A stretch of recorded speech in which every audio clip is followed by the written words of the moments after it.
Welcome to PlayStation Versus. Don't forget to like and subscribe. Seems like a really big year for all three of the competitors, Nintendo, Microsoft, and Sony. We got some numbers here regarding these three, such as Sony just released their numbers for the calendar year ending in 2020. They're not all aligned, but there's some points that I want to go over.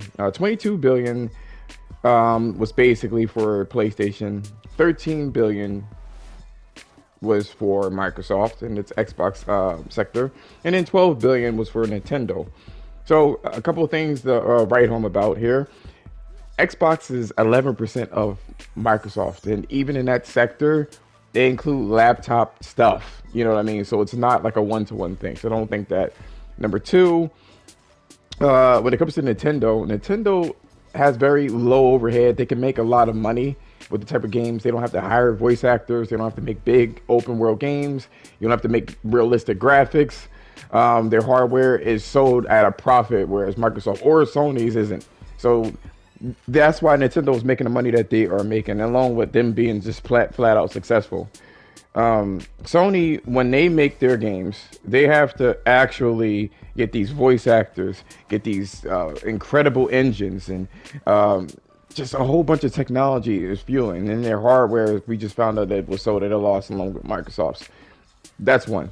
Number two, when it comes to Xbox, they didn't really show you what they really made in terms of profit. Everything else was profit except for their Xbox sector, which they kept saying revenue, which doesn't account for any type of money used for the R&D or any kind of losses. So you got that going on there too. Whereas Nintendo and Sony, they were kind of flat out and told you what the profits were. Let's let you know the health of the actual department or sector. This is another topic too. We just found out that Google Stadia has died. And it looks like they will be spinning off some of their development studios. And it's funny because it kind of shows you how short-sighted Microsoft is. Sat there was like, we're not in competition with Nintendo and Sony. We're in competition with Google and Amazon. Turns out that Google just folded. They was like, yeah, this is a little bit too much work. Which goes to show you can't buy everybody. And not everybody wants to be bought. Number one. Number two, this was very short-sighted. Just looking at what ended up happening, streaming, there's a lot of places in the United States that either have data caps or fucking broadband is not capable in that area. You know, so that's why I felt this xCloud nonsense. And you know, if you're on the East Coast or West Coast or in that massive city, then consider that a whole privilege, because that's not how the rest of the United States is in terms of internet. Going on to Game Pass, I said this the last time. I hate having to repeat this shit. When you look at Call of Duty, and Call of Duty sells 22 million units in its first month. I mean, you can clearly see how lucrative that is.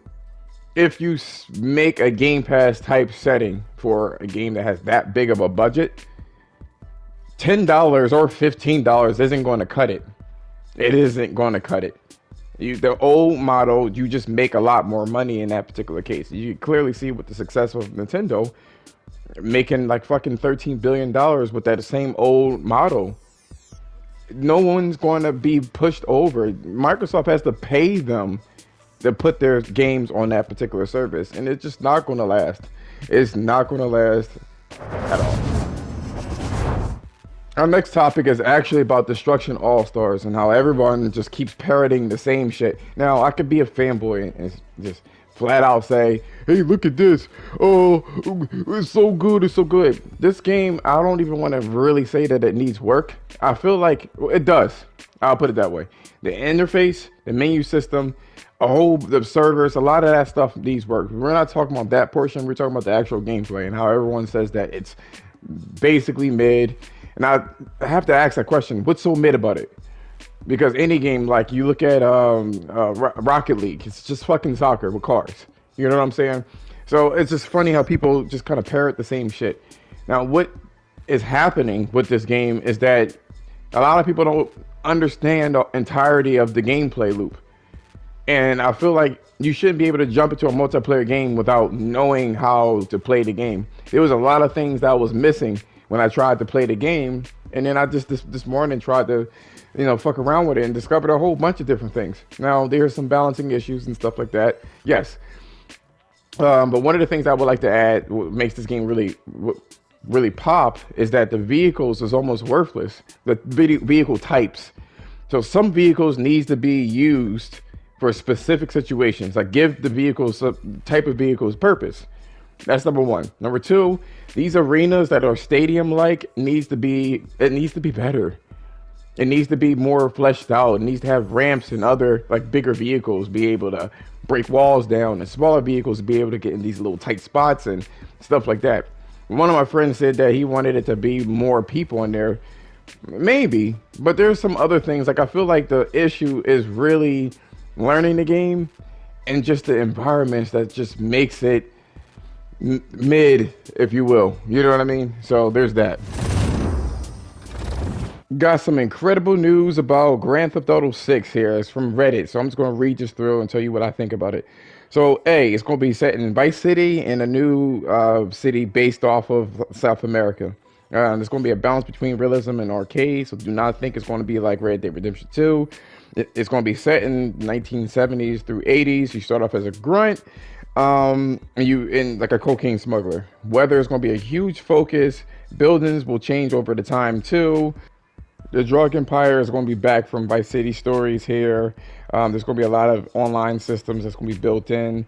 You no longer are going to be able to hold infinite weapons in your inventory. It's going to be in a car. Think about the horses. The AI is going to be really ramped up. Think about Red Dead Redemption. Windsurfing and roller derby is going to be in there. I mean, this is some big shit. Big shit.